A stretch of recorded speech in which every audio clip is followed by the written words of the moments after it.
Come in.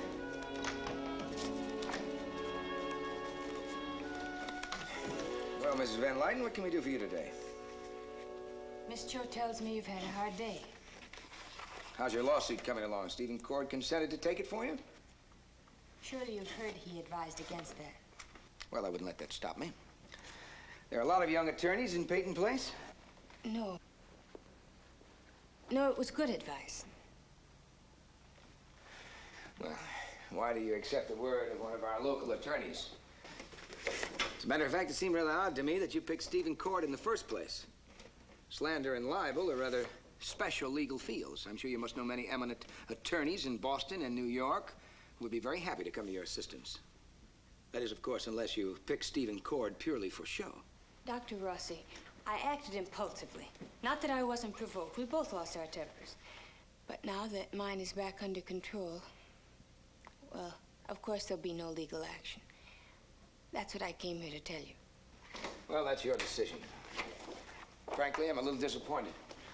I would like to see you answer publicly for the last couple of months of your husband's life. I had hoped that we could shake hands and start over.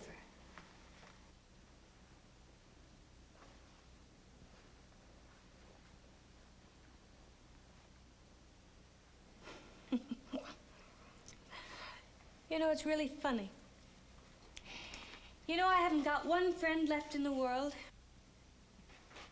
They're all like you.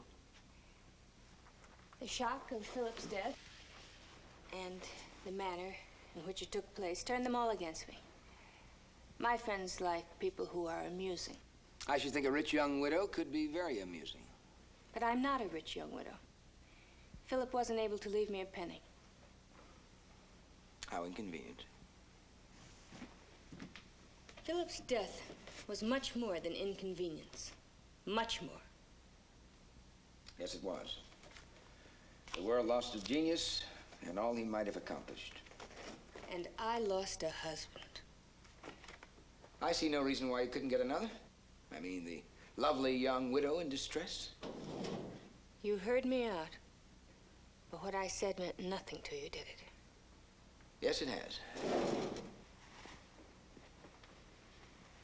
For some reason, you'd rather not have me as an enemy. All right, Miss Van Lyden. If you'll excuse me, I have a very busy day.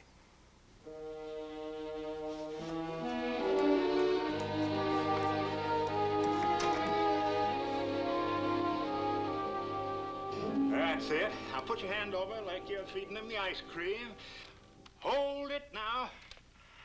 Lick your lips. Smile. Look natural. Take a big breath. Hi, Dad. Oh, Dad, holy smokes. What have you been doing anyway? Sipping cider? sipping cider. You just ruined a prize-winning picture. Oh, Matthew, no! Oh, Matthew. No. Let me take you and get you cleaned up, darling. Oh. Come on, dear. Get you out of the line of fire. Just one more, Connie. Hold it. No, Dad, not with ice cream on his head. There. That'll be a dandy. Bye-bye, dear. Oh, But not as good as the one you ruined. Now, I gotta time this for 1 minute. 60 seconds exactly. I got some new apples, eh? What were you doing at the courthouse? I was trying to find out something about Eddie Jacks. Except none of our policemen have been around long enough to remember him. Oh, they'd have been too young at the time he left town.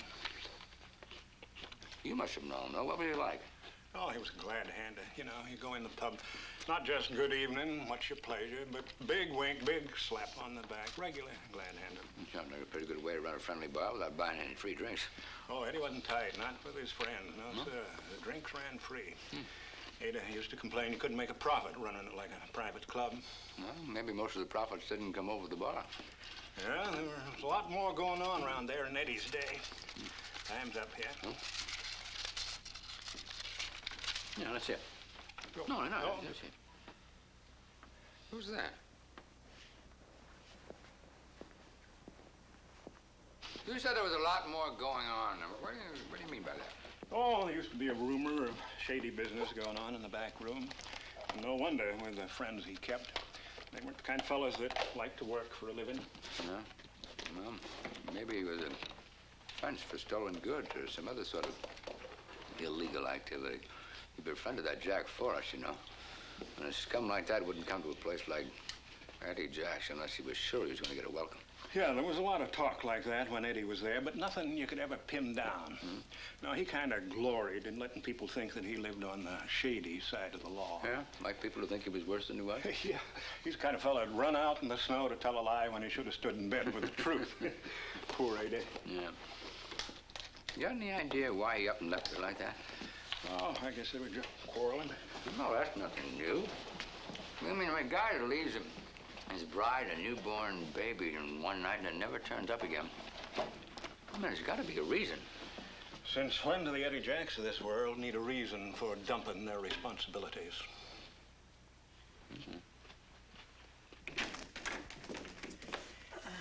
Put the car away, Weber. Yes, sir. Mr. Peyton. Oh, hello, Betty. Why don't you join me in here? Mr. Peyton. Why is Adrienne here? Well, I hope you weren't rude enough to ask her.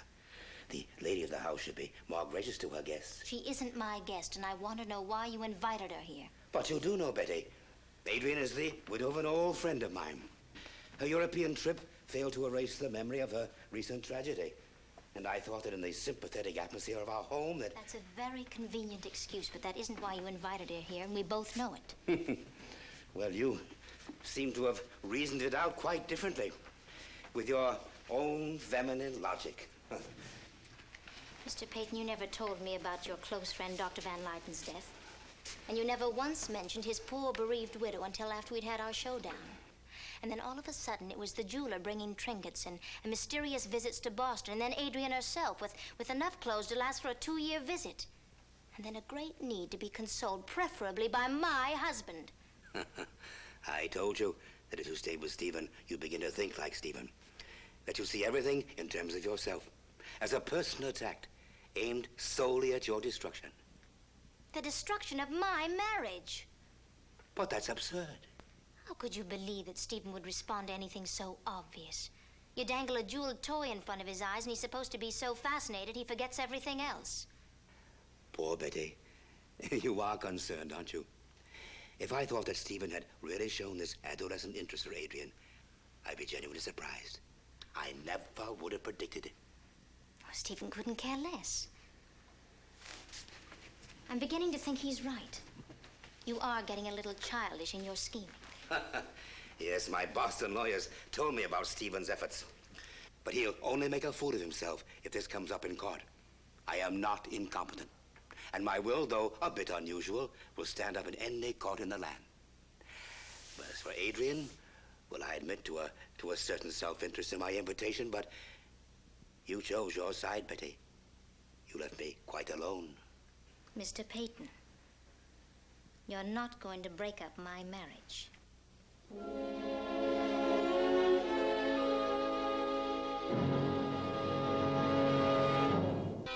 Preview from the continuing story of Peyton Place. What are you trying to do? Put Dad in jail and me on welfare for what? Just to prove that you're the only good guy in town?